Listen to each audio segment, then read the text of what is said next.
And welcome back to another Tales of Tribute game. Going first this time. So I'm gonna pick Alessia as usual. And opponent going Hunting and Reach. I'm gonna pick Lalu on the hopes I get luxury exports. Going Alessia first is always so fun because you just start out at a huge advantage if you get the patron power off first, and you're able to afford it. And it really helps especially when you're faced with a tavern like this, which is not very interesting. The only good card is March on Hatu, but that's too expensive to buy. My opponent could pick it up if he was lucky and got the 6 gold turn 1. But instead he picks up the Saint's Wrath first, which is probably the worst card he could pick up because it does not improve his deck whatsoever. It doesn't give any economy. Maybe it's better late game when there's lots of agents or he needs to stack his deck better, but as of yet, this is not a very good card. And then we already used our Alessia second time. We already have 6 gold available, so it's a quick and easy March on Hatu for us as our next pickup. And we're going to get our Chainbreaker Sergeant next, which is going to be very useful as well.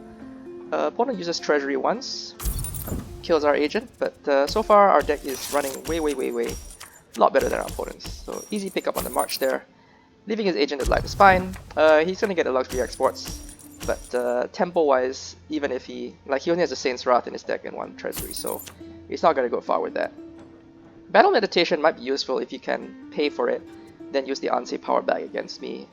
That will give him a slight drew a Saint's Wrath and kills both our agents for no value. I mean, none of these really did anything. Although killing our agent is important because at least it's a free gold for us with our Chainbreaker on the field. But these are all pretty bad. Let's go see what better things we can get. And yeah, Midnight Raid is the better card in this. The combo is much more powerful than Warrior Wave, so I'm gonna pick that one up.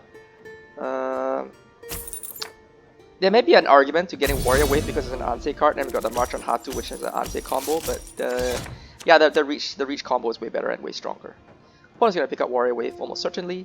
He's also gonna kill our Chainbreaker Sergeant with the extra power he has. We would like to pick up Priestess of the 8, but we don't have the gold to afford it at the moment. The question is, do we want to use... oh, he picks up Priestess. Okay, I mean, I will pick up Warrior Wave in that case. Yeah, that one's very straightforward. I was going to say the question is, do we want to use Alessia power or not? But since we have the Warrior Wave, it's a much better card than Alessia power again. We're slowly going to start generating lots of power because we already have picked up 2 pretty good power cards. Harvest Season, we're probably going to pick that up.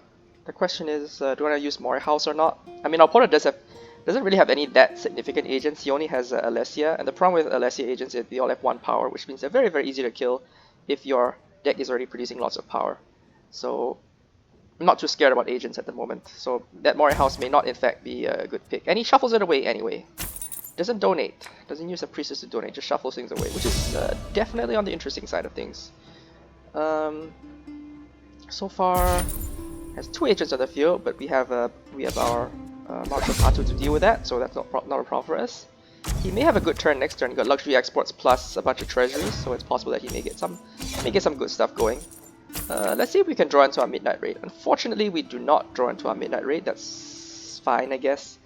I could use the Reach Power once to try to draw into Midnight Raid. That's always possible, and that also brings us slightly closer to patron victory. Which is something to be aware of. So now patrons are there's 2 patrons in our favor right now. This is basically applying some slight pressure on using the patron power every turn, and my opponent doesn't see it. Then once we get a tithe, we're just gonna win on the spot. So he does have 8 gold, which is quite a lot. He almost was able to afford Hag Raven. Doesn't get it this turn, so whatever. Probably wants to use Ansei back. I mean, lots of people once they see you turn the Ansei power once, they almost reflexively turn the Ansei back against you. So yeah, that one's pretty expected. Reveals the Bonfire, which is... I mean, I wouldn't have picked Imprisonment if I were my opponent. Bonfire is the better card. It's so important to be able to make your deck smaller, especially when... just for almost any situation, really. And we use the Ansei again. This is bad for rushing him down. And actually, we could theoretically rush him down as well because we have so much power in our deck right now. But this is good from the point of view of you're trying to win by patron victory by the side. I'm still like, as long as the patrons are 2 in my favor, I'm just waiting for a tithe to show up eventually. And my opponent uses Saint's Wrath for no value, so yeah, that's Not a good card. At this stage, you know, you always want to look out for Patron Victory, and if a tie shows up, then it's a short and easy win after that. 6 gold doesn't really buy much. Yeah, it really does not buy much at all. Yeah, Pure Plunder Shuffle Library, but then he's just gonna reveal good cards for me. He does get a Rack Picker of his own, which is not bad. But we're gonna go for Briarheart Ritual, and he doesn't even pick up the anything. So that's kind of interesting in a sense. I want to pick up the Briarheart Ritual for sure. And you could also use, yeah, we don't need that. We also don't need a good shipment. We're not really going down that route. And kill that guy, draw a card, single gold coin. So this makes our opponent need to press Patron every turn, which could be, and no, actually, no, he's just had enough. So that's fine. And a quick and easy Patron victory there. Yeah, and thanks for watching.